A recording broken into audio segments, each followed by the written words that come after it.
नमस्ते साथीहरू, हामी यस भिडियोबाट जापानी भाषामा आफ्नो नाम लेख्न सिक्दैछौँ। हामी विदेशीको नाम लेख्न 3 प्रकारको लिपि मध्ये काताकानाको प्रयोग हुन्छ, जसको लागि यी काताकानाका सबै स्वर, वर्ण र बनोटहरू जान्न जरुरी हुन्छ। यो बुझ्न जरुरी छ कि जापानी वर्णमालामा नेपाली वर्णमालाका अधिक स्वर, ध्वनि अथवा उच्चारणहरू छैनन्। उदाहरणका लागि अस्वर भएका कुनै पनि स्वर, ध्वनि छैनन्। जस्तै यहाँ सिधै आ स्वरबाट सुरु भएको हुन्छ। अस्वर छैन तसर्थ यी क, स, त, न, ह, म, य, र, व पनि छैनन्। यस्ता नेपालीमा भएका र जापानीमा नभएका धेरै छन्। यस्तो अवस्थामा तिनका उच्चारणलाई हेरी मिल्दाजुल्दा नजिकका उच्चारण सुनिने अक्षरहरूलाई मिलाई नाम लेखिन्छ। जापानी लेखनमा पहिले फ्यामिली नेम अनि पछि गिभन नेम लेखिन्छ, अर्थात् पहिले थर अनि नाम लेखिन्छ। यो भिडियो मार्फत नाम लेख्न सिक्दै गर्दा तपाईलाई आफ्नो नाम लेख्न यो चार्टको आवश्यक पर्न सक्छ। हाम्रो च्यानलको होममा गई कम्युनिटी ट्याबमा छिर्नुभयो भने त्यहाँ पाउनुहुनेछ। यस भिडियोमा सिकाइएका पोइन्टहरूलाई नोट गरी तपाई स्वयं आफ्नो नाम लेख्न कोसिस गर्नुहोला। ओके, अब नाम लेख्ने अभ्यास स्वरूप केही नामहरू लेखेर हेरौँ। यो नाम लेखौँ राई रोशन। नामलाई यसरी नेपाली र अङ्ग्रेजी अल्फाबेटमा लेखौँ।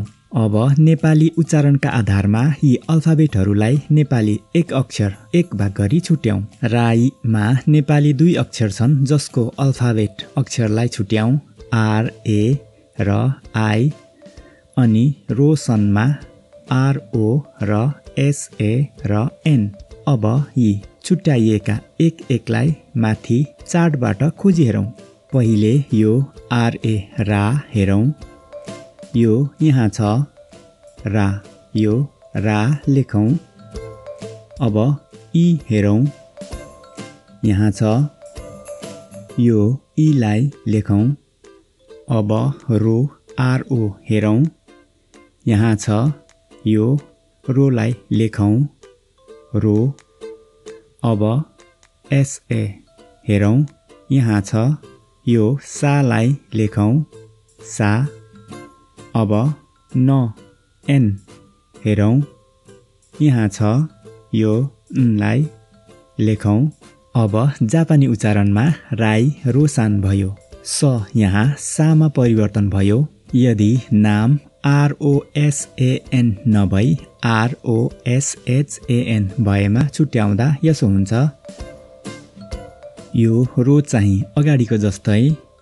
यो SHA स लाई हेरौँ, यहाँ छ, यो स्या, स्या लेखौँ। अनि यो न, एन त्यही लेखौँ। अब जापानीमा उच्चारण रोस्यान भयो। यो नाम सजिलैसँग लेख्न सक्यौँ, तर केही शब्दहरू चार्टमा यसरी सजिलैसँग नभेटिने पनि हुन्छन्। अब अर्को यो नाम लेख्ने कोसिस गरौँ। गिरी नीलम। यी अङ्ग्रेजी अल्फाबेटलाई अगाडि जस्तै छुट्याउँ। गी र री छुट्याउँ। नि, ल, म छुट्याउँ। अब गी हेरौँ, यहाँ छ, यो गी लेखौँ, गी। अब री हेरौँ, यहाँ छ, यो री लेखौँ, री। अब नि हेरौँ, यहाँ छ, यो नि लेखौँ, नि। यहाँ NEE मा डबल ई मतलब एउटा भवेल थप भएकोले यस्तो अवस्थामा यो लामो स्वर जनाउने सिम्बल लेखिन्छ। यस बारेमा विस्तृत अघिल्लो भिडियोमा सिकिसकेका छौँ। अब LA ला हेरौँ। यो सम्झिनुहोला, जापानी भाषामा ला ग्रुपका छुट्टै अक्षरहरू छैनन्। सट्टामा रा ग्रुपकै अक्षरहरूलाई प्रयोग गरिन्छ। तसर्थ अब यो LA ला लाई RA रा मान्न सकिन्छ। अब यो रा लेखौँ, रा। त्यसपछि अब यो मको एमलाई हेरौँ। यस्तो सिङ्गल अल्फाबेट भएको अवस्थामा यो चार्टमा हेर्दा यो एकल स्वर ग्रुप र एन मात्र हो। यदि त्यसभित्रका परेको अवस्थामा भए त्यही लेखिन्छ, तर त्यसभन्दा बाहिरको परेको अवस्थामा पहिले उ स्वरलाई जोडी हेरिन्छ। यसमा यु जोडी हेरौँ। किनभने उ स्वरलाई अ स्वरको नजिकको स्वरको रूपमा मानिन्छ। अब MU मु भयो, यसलाई हेरौँ, यहाँ छ मु लेखौँ। ओके, अब जापानी उच्चारणको नाम गिरी निरामु भयो। कहिलेकाहीँ यस्तो पछाडि सिङ्गल अल्फाबेटमा यु थप्दा पनि नभेटिने अवस्था हुन्छ। त्यस्तो अवस्थामा फेरि एकपटक ओ स्वर जोडी हेर्छौँ। जस्तै टी अल्फाबेट सिङ्गल भएको अवस्थामा यु एड गर्यो भने पनि टियु छैन। अब ओ तिर गई ओ एड गरी हेर्छौँ, टिओ तो भने छ। अब अर्को नाम लेखी हेरौँ, छेत्री सन्दीप। छे र त्रीलाई छुट्याउँ र SANDI र पीलाई पनि छुट्याउँ। अब यो CHHE छेलाई हेरौँ। जापानी भाषामा यो शुद्ध छे उच्चारण हुने अक्षर छैन, तसर्थ उस्तै उच्चारण हुने अक्षरलाई खोज्छौँ। यी अल्फाबेट र उच्चारणलाई हेर्दा नजिकको यो ची हो, यो चीलाई लेखौँ। अब यो यहाँ छेउमा जोडिएको ई हेरौँ, यो यहाँ छ, यो काताकाना ए। यस्तो अवस्थामा यसलाई सानो संस्करणमा जोडिन्छ। यो त्रि पनि दुई अक्षर मिली बनेको छ, त प्लस री, तसर्थ यसको टी र आरआईलाई पनि छुट्याइन्छ।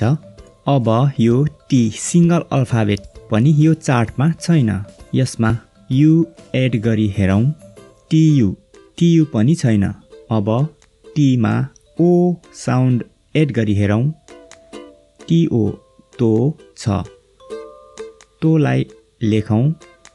अनि अर्को आरआई री यहाँ छ, रीलाई लेखौँ।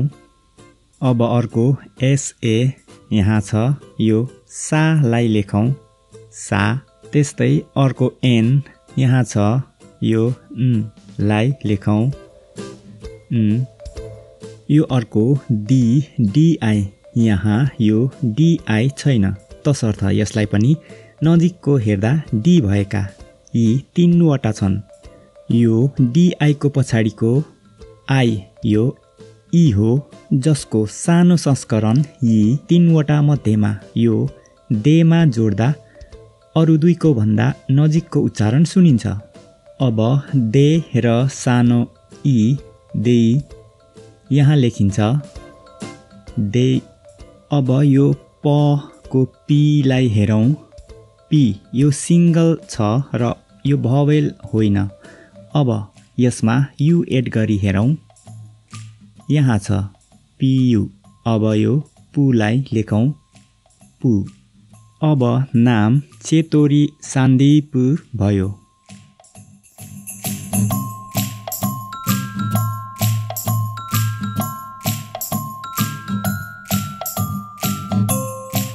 यसरी नाम लेख्दा यी कुराहरूमा मध्यनजर गर्नुपर्छ।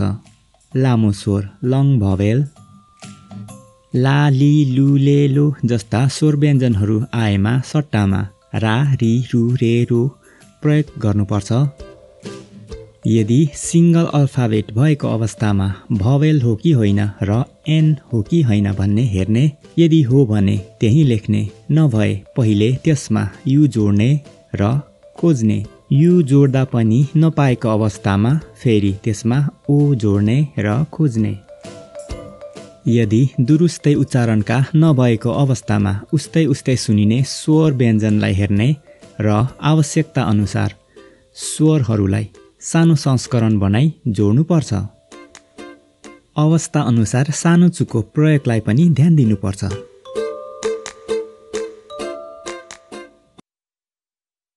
अब केही नाम लेखी हेरौँ, मगर शरत। यिनीहरूलाई पनि छुट्याउँ, MAGAR र SARAD। MA यहाँ छ, मा लेखौँ। GA यहाँ छ, गा लेखौँ। आर सिङ्गल अल्फाबेट यो चार्टमा छैन। अब यु एड गरौँ, आर यु भयो, रु यहाँ छ, यसलाई लेखौँ, रु। SA यहाँ छ, सा लेखौँ, सा। RA हेरौँ, यहाँ छ रा लेखौं रा। अब यो डी सिंगल अल्फाबेट यो चार्टमा छैन। अब त्यसमा यु एड गरी हेरौं। डियु हेरौं डियु पनि छैन। अब ओ एड गरी हेरौं। डिओ यहाँ छ दो लेखौं। अब नाम मागारु सारादो भयो। अब अर्को यो नाम लेखी हेरौं है त। सुजता SUJATA लाई पनि अगाडि जस्तै छुट्याउँ। SU यहाँ छ यो सु लेखौं सु। JA यहाँ छ यो ज्या लेखौं ज्या। TA यहाँ छ ता लेखौं। अब सुज्याता भयो। अर्को नाम लेखौं बुढाथोकी तीर्थ।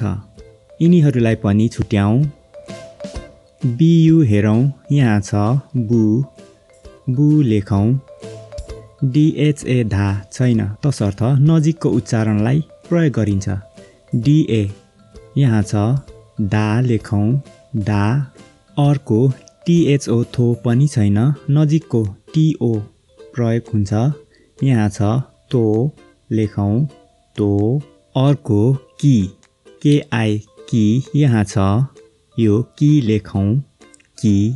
अब यो TI पनि यो चार्टमा छैन। यस्तो अवस्थामा नजिकको उच्चारण हेर्छौं र पछाडि जोडिएको प्राय सानो भवेलको रूपमा परिवर्तन हुन्छ। टी सँग नजिकको ता ते र तो छ जुन तीनवटा मा सानो ईलाई जोडी हेर्दा टी सँग नजिक सुन्ने स्वर ते र ई तेई हुन्छ। अब ते र सानो ईलाई यसरी जोडेर लेखिन्छ। अर्को यो आर मा यु एड गरी रु हुन्छ रु यहाँ लेखिन्छ। अर्को यो THA था दुरुस्तै अक्षर छैन सट्टामा ता प्रयोग गरिन्छ ता। अब नाम बुढाथोकी तीर्था हुन्छ। अब तामाङ धनबहादुर लेखौं। अगाडि जस्तै यी अक्षरका भागहरूलाई छुट्याउँ। ता यहाँ छ ता लेखौं। मा यहाँ छ मा लेखौं मा। यहाँ छ आधा न लेखौं। गु यहाँ छ गु लेखौं। दा यहाँ छ लेखौं।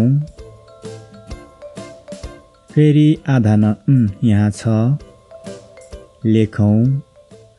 बा यहाँ छ बा लेखौं। हा यहाँ छ हा लेखौं। अब दो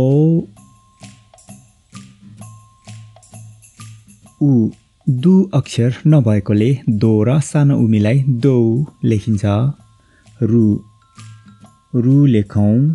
अब जापानी नाम तामाङ दानबहादुर भयो। अब तपाई पनि यसरी नै आफ्नो नाम लेख्ने कोसिस गर्नुहोस्। यो चार्ट हाम्रो च्यानलको होममा गई कम्युनिटी ट्याबमा छिर्नुभयो भने त्यहाँ पाउनुहुनेछ।